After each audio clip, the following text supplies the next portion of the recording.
ನಮಸ್ಕಾರ. ಪ್ರತಿದಿನ ಬೆಳಗ್ಗೆ ನಾವು ಯಾಂತ್ರಿಕವಾಗಿ ಮಾಡುವ ಒಂದು ಆಚರಣೆಯ ಹಿಂದೆ ಎಂತಹ ಅದ್ಭುತವಾದ ತತ್ವಜ್ಞಾನ ಅಡಗಿದೆ ಅಂತ ಗೊತ್ತಾದ್ರೆ ಖಂಡಿತ ನೀವು ಆಶ್ಚರ್ಯಪಡ್ತೀರಾ. ಹೌದು, ಇವತ್ತಿನ ಈ ವಿವರಣೆಯಲ್ಲಿ ನಾವು ಸಂಧ್ಯಾವಂದನೆಯ ಅಂತರಂಗ ಅನ್ನೋ ಮೂಲಕೃತಿಯನ್ನ ಆಧರಿಸಿ ಈ ಯಾಂತ್ರಿಕ ಆಚರಣೆಗಳ ಒಳಗೆ ಅಡಗಿರುವ ಗಹನವಾದ ರಹಸ್ಯಗಳನ್ನ ಬಿಚ್ಚಿಡುವ ಪ್ರಯತ್ನ ಮಾಡ್ತಾ ಇದ್ದೇವೆ. ಬನ್ನಿ ಶುರು ಮಾಡೋಣ. ಈ ಕೃತಿಯ ಆರಂಭದಲ್ಲಿಯೇ ಬರುವ ಒಂದು ಆಶೀರ್ವಚನ ಪತ್ರದಲ್ಲಿ ಒಂದು ಅದ್ಭುತವಾದ ರೂಪಕವನ್ನ ಕೊಟ್ಟಿದ್ದಾರೆ. ಅದೇನಪ್ಪಾ ಅಂದ್ರೆ, ಒಬ್ಬ ಬ್ರಾಹ್ಮಣನು ಒಂದು ಮರದಂತೆ ಇದ್ರೆ ಸಂಧ್ಯಾವಂದನೆ ಅನ್ನೋದು ಆ ಮರದ ಬೇರು, ವೇದಗಳು ಅದರ ಕೊಂಬೆಗಳಾದ್ರೆ ಧರ್ಮಕರ್ಮಗಳು ಆ ಮರದ ಎಲೆಗಳಿದ್ದಂತೆ. ಎಷ್ಟೊಂದು ಆಳವಾದ ಮಾತಲ್ವಾ?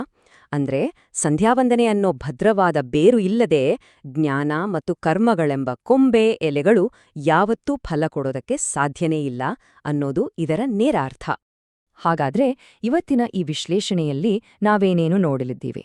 ಮೊದಲನೇದಾಗಿ ಸಂಪ್ರದಾಯದ ಬೇರುಗಳು, ಆಮೇಲೆ ಈ ಯಾಂತ್ರಿಕ ಆಚರಣೆಯ ಹಿಂದಿನ ಅಸಲಿ ಅರ್ಥ, ಮೂರನೇದಾಗಿ ಶುದ್ಧೀಕರಣ ಮತ್ತು ಉಸಿರಾಟ, ನಾಲ್ಕನೇದು ಸೂರ್ಯನಿಗೆ ಅರ್ಪಣೆ, ಐದನೆಯದಾಗಿ 24 ಬ್ರಹ್ಮಾಂಡದ ತತ್ವಗಳು ಮತ್ತು ಕೊನೆಯದಾಗಿ ಗಾಯತ್ರಿ ಜಪ.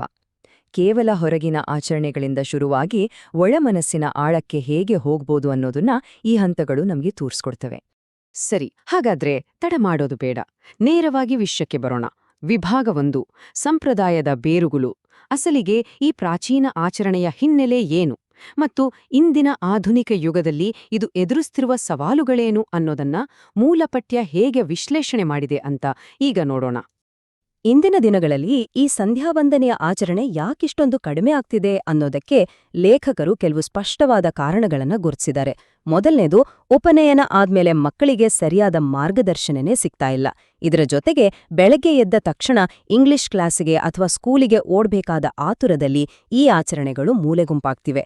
ಇದೆಲ್ಲದಕ್ಕೂ ಮಿಗಿಲಾಗಿ ಸಾವಿರಾರು ಪಾಠಭೇದಗಳು ಅಂದ್ರೆ ಬೇರೆ ಬೇರೆ ವಿಧಾನಗಳಿರೋದ್ರಿಂದ ಕಲಿಯುವವರಲ್ಲಿ ಸಿಕ್ಕಾಪಟ್ಟೆ ಗೊಂದಲ ಮೂಡಿದೆ ಅಂತ ಈ ಪುಸ್ತಕ ಬಹಳ ನಿಖರವಾಗಿ ಹೇಳುತ್ತೆ. ಈ ಆಧುನಿಕ ಕಾಲದ ಗೊಂದಲಗಳನ್ನ ನಿವಾರಣೆ ಮಾಡೋದಕ್ಕಾಗಿಯೇ ಆಧ್ಯಾತ್ಮಿಕ ಗುರುಗಳಾದ ಶ್ರೀಮದ್ ವಿದ್ಯಾಧೀಶ ತೀರ್ಥ ಶ್ರೀಪಾದ ವಡೇರ ಸ್ವಾಮೀಜಿಯವರ ಮಾರ್ಗದರ್ಶನ ಮತ್ತು ಆಶೀರ್ವಾದದೊಂದಿಗೆ ಈ ಕೃತಿಯನ್ನ ರಚನಿಸಲಾಗಿದೆ ಅಂತ ಉಲ್ಲೇಖಿಸಲಾಗಿದೆ.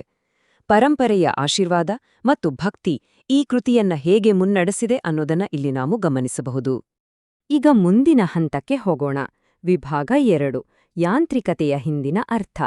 ಆಚರಣೆಗಳ ಈ ಇಳಿಮುಖವನ್ನ ಭಗವದ್ಗೀತೆಯಿಂದ ಪ್ರೇರಿತವಾದ ತತ್ವಜ್ಞಾನವನ್ನ ಬಳಸಿಕೊಂಡು ಹೇಗೆ ಬಗೆಹರಿಸಲಾಗಿದೆ ಅನ್ನೋದನ್ನ ನಾವೀಗ ಅರ್ಥ ಮಾಡಿಕೊಳ್ಳೋಣ. ಇಲ್ಲಿ ನಾವು ಗಮನಿಸಬೇಕಾದ ಬಹುಮುಖ್ಯವಾದ ಅಂಶ ಏನಂದ್ರೆ, ಕೇವಲ ಯಾಂತ್ರಿಕವಾಗಿ ಅಂದ್ರೆ ಏನು ಏತಕ್ಕೆ ಅಂತ ಗೊತ್ತಿಲ್ಲದೆ ಆಚರಣೆಗಳನ್ನ ಮಾಡೋದ್ರಿಂದ ಮುಕ್ತಿ ಖಂಡಿತ ಸಿಗೋದಿಲ್ಲ. ಹಾಗಂತ ಬರೀ ಜ್ಞಾನ ಇದ್ರೂ ಕೂಡ ಸಾಲ್ದು. ಪುಸ್ತಕದಲ್ಲಿ ಸ್ಪಷ್ಟವಾಗಿ ಹೇಳಿರೋ ಹಾಗೆ ಜ್ಞಾನದ ಜೊತೆ ಗೂಡಿದ ಕರ್ಮಾಚರಣೆ ಅಂದ್ರೆ ಅರ್ಥವನ್ನ ಸಂಪೂರ್ಣವಾಗಿ ತಿಳಿದುಕೊಂಡು ಮಾಡುವ ಆಚರಣೆ ಮಾತ್ರ ಭಕ್ತಿಯುಕ್ತ ಕರ್ಮಯೋಗವಾಗಿ ಬದಲಾಗುತ್ತೆ. ಇದನ್ನೇ ನಿಜವಾದ ಅಭ್ಯಾಸ ಅಂತ ಕರೆಯೋದು. ಸರಿ, ಈಗ ಈ ಥಿಯರಿಯಿಂದ ನೇರವಾಗಿ ಪ್ರಾಕ್ಟಿಕಲ್ ಹಂತಗಳ ಕಡೆಗೆ ಅಂದ್ರೆ ಭೌತಿಕ ಕ್ರಿಯೆಗಳ ಕಡೆಗೆ ಬರೋಣ. ಅದೇ ನಮ್ಮ 3ನೇ ವಿಭಾಗ: ಶುದ್ಧೀಕರಣ ಮತ್ತು ಉಸಿರು. ಆಚರಣೆಯನ್ನ ಶುರು ಮಾಡುವಾಗ ನಾವು ಮಾಡುವ ತೀರಾ ಮೊದಲ ಕ್ರಿಯೆಗಳು ಹೇಗಿರ್ತವೆ ಅಂತ ಈಗ ನೋಡೋಣ. ಈ ಪೂರ್ವಸಿದ್ಧತೆಯಲ್ಲಿ ಮುಖ್ಯವಾಗಿ 3 ಹಂತಗಳಿರ್ತವೆ: ಶೌಚ ಅಂದ್ರೆ ಶುದ್ಧೀಕರಣ, ಆಚಮನ ಅಂದ್ರೆ ನೀರನ್ನ ಮಂತ್ರಪೂರ್ವಕವಾಗಿ ಕುಡಿಯೋದು, ಮತ್ತು ಪ್ರಾಣಾಯಾಮ ಅಂದ್ರೆ ಉಸಿರಾಟದ ನಿಯಂತ್ರಣ. ಹೊರಗಡೆಯಿಂದ ನೋಡಿದಾಗ ಇವೆಲ್ಲ ಕೇವಲ ದೈಹಿಕ ಕ್ರಿಯೆಗಳ ತರಹ ಕಾಣಿಸ್ತವೆ ಅಲ್ವಾ? ಆದ್ರೆ ಇದರ ಒಳಗೆ ಅಡಗಿರುವ ಮಾನಸಿಕ ಪದರಗಳನ್ನ ಈಗ ಒಂದೊಂದಾಗಿ ಬಿಡಿಸಿ ನೋಡೋಣ. ನಿಮಗ್ಗೊತ್ತಾ, ಈ ಪುಸ್ತಕದಲ್ಲಿ ಒಂದು ಅದ್ಭುತವಾದ ವಿಚಾರವನ್ನ ಹೇಳಿದ್ದಾರೆ.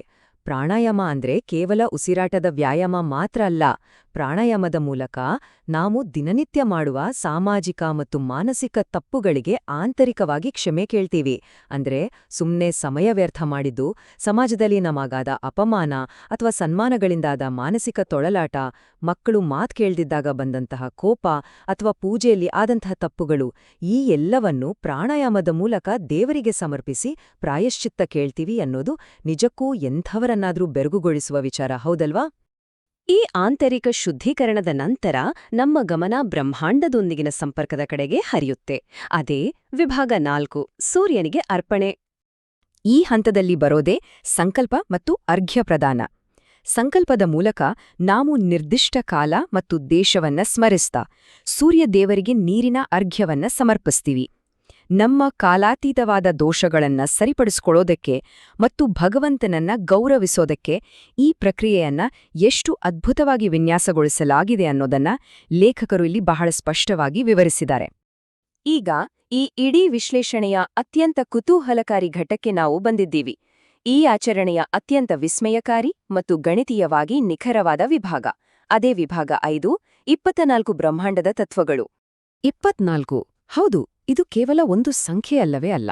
ಈ ಸಂಪೂರ್ಣ ಆಚರಣೆಯ ಅಂತರಂಗವನ್ನ ಮತ್ತು ಈ ಇಡೀ ಬ್ರಹ್ಮಾಂಡದ ರಹಸ್ಯವನ್ನ ಬಿಚ್ಚಿಡುವ ಒಂದು ಮಾಂತ್ರಿಕ ಗಣಿತದ ಕೀಳಿಕೆ ಇದು. ಈ ಅದ್ಭುತ ಸಂಖ್ಯೆಗೂ ಆಚರಣೆಗೂ ಇರೋ ನಂಟೇನು ಅಂತ ಈಗ ನೋಡೋಣ. ಇಲ್ಲಿರುವ ಈ ಮ್ಯಾಥಮ್ಯಾಟಿಕಲ್ ಎಲಿಗನ್ಸ್ ಅಂದ್ರೆ ಈ ಗಣಿತದ ಸಮನ್ವಯವನ್ನ ಸ್ವಲ್ಪ ಗಮನಿಸಿ. ಆಚಮನ ಮಾಡುವಾಗ ನಾವು ಕೇವಲ ನೀರನ್ನ ಕುಡಿಯೋದಿಲ್ಲ. ಗಾಯತ್ರಿ ಮಂತ್ರದ 24 ಅಕ್ಷರಗಳು, ಭಗವಂತನಾದ ಕೇಶವನ 24 ನಾಮಗಳು ಮತ್ತು ಸೃಷ್ಟಿಯ 24 ತತ್ವಗಳು, ಇವು ಮೂರರ ನಡುವೆ ಎಂಥ ಬೆರಗುಗೊಳಿಸುವ ಸಮನ್ವಯವನ್ನ ಕಲ್ಪಿಸಲಾಗಿದೆ ಅನ್ನೋದನ್ನ ಈ ಮೂಲಕೃತಿಯು ಎಳೆಯಾಗಿ ಬಿಚ್ಚಿಡುತ್ತೆ. ಜಸ್ಟ್ ಯೋಚನೆ ಮಾಡಿ, ಈ ಒಂದು ಸರಳ ಆಚರಣೆಯಲ್ಲಿ ಇಡೀ ಬ್ರಹ್ಮಾಂಡದ ಗಣಿತವೇ ಅಡಗಿದೆ. ಇದೆಲ್ಲದರ ನಂತರ ನಾವೀಗ ಆಚರಣೆಯ ಕೇಂದ್ರ ಬಿಂದುವನ್ನ ತಲುಪಿದ್ದೀವಿ. ಅದೇ ವಿಭಾಗ 6, ಗಾಯತ್ರಿ ಜಪ. ಈ ಹಿಂದೆ ಮಾಡಿದ ಎಲ್ಲ ವಿಧಿಗಳು, ಶುದ್ಧೀಕರಣಗಳು ಇವೆಲ್ಲವೂ ಕೇವಲ ಈ ಪ್ರಧಾನ ಕಾರ್ಯಕ್ಕಾಗಿ ಮಾಡಿದ ಪೂರ್ವ ಸಿದ್ಧತೆಗಳಷ್ಟೇ ಆಗಿದ್ವು ಅನ್ನೋದು ಇಲ್ಲಿ ನಮ್ಗೆ ಅರ್ಥ ಆಗತ್ತೆ. ಮೂಲಕೃತಿಯ ಪ್ರಕಾರ ಈ ಗಾಯತ್ರಿ ಜಪವು ಅತ್ಯಂತ ವ್ಯವಸ್ಥಿತವಾದ ಹಂತಗಳನ್ನ ಹೊಂದಿದೆ. ಆವಾಹನೆ ಅಂದ್ರೆ ಶಕ್ತಿಯನ್ನ ಆಹ್ವಾನಿಸೋದು, ಧ್ಯಾನ ಅಂದ್ರೆ ಆಳವಾದ ಏಕಾಗ್ರತೆ, ಜಪ ಅಂದ್ರೆ ಕೇಂದ್ರ ಮಂತ್ರವನ್ನ ಪಠಿಸೋದು, ಮತ್ತು ಕೊನೆಯದಾಗಿ ಉಪಸ್ಥಾನ ಅಂದ್ರೆ ಮಂಗಳ ಮುಕ್ತಾಯ. ಈ ಪ್ರತಿಯೊಂದು ಹಂತವೂ ಕೂಡ ನಮ್ಮ ಆಂತರಿಕ ಪ್ರಜ್ಞೆಯನ್ನ ಜಾಗೃತಗೊಳಿಸೋದಕ್ಕೆ ಅತ್ಯಂತ ಸೈಂಟಿಫಿಕ್ ಆಗಿ ರೂಪಿತವಾಗಿದೆ. ಕೊನೆಯದಾಗಿ ನಮ್ಮೆಲ್ಲರ ಮನಸ್ಸಲ್ಲೂ ಒಂದು ಗಂಭೀರವಾದ ಪ್ರಶ್ನೆ ಮೂಡುತ್ತೆ. ಅರ್ಥ ಗೊತ್ತಿಲ್ಲದೆ ಮಾಡುವ ಯಾಂತ್ರಿಕ ಆಚರಣೆಗಳು ನಮ್ಮ ಆತ್ಮವನ್ನ ಶೂನ್ಯಗೊಳಿಸುತ್ತವೆ ಅನ್ನೋದಾದ್ರೆ, ಈ ಪ್ರಾಚೀನ ಆಚರಣೆಗಳ ಒಳಗೆ ಅಡಗಿರುವ ಇಂತಹ ಅದ್ಭುತ ಅರ್ಥವನ್ನ ಮರುಶೋಧಿಸೋದು ಇಂದಿನ ಆಧುನಿಕ ಬದುಕಿಗೆ ಅತ್ಯಗತ್ಯವಾದ ಮೈಂಡ್ಫುಲ್ನೆಸ್ ಅಥವಾ ಪ್ರಜ್ಞಾಪೂರ್ವಕ ಜೀವನ ಶೈಲಿ ಆಗಬಹುದಲ್ಲವೇ? ಈ ಕೃತಿಯು ಬಿಚ್ಚಿಟ್ಟ ಜ್ಞಾನ ಖಂಡಿತವಾಗಿಯೂ ನಮಗೆಲ್ಲರಿಗೂ ಒಂದು ಹೊಸ ದೃಷ್ಟಿಕೋನವನ್ನ ನೀಡಿದೆ ಅಂತ ಭಾವಿಸ್ತೀನಿ. ಇದೇ ರೀತಿಯ ಮತ್ತಷ್ಟು ಆಸಕ್ತಿದಾಯಕ ವಿವರಣೆಗಳೊಂದಿಗೆ ಮತ್ತೆ ಭೇಟಿಯಾಗೋಣ. ನಮಸ್ಕಾರ.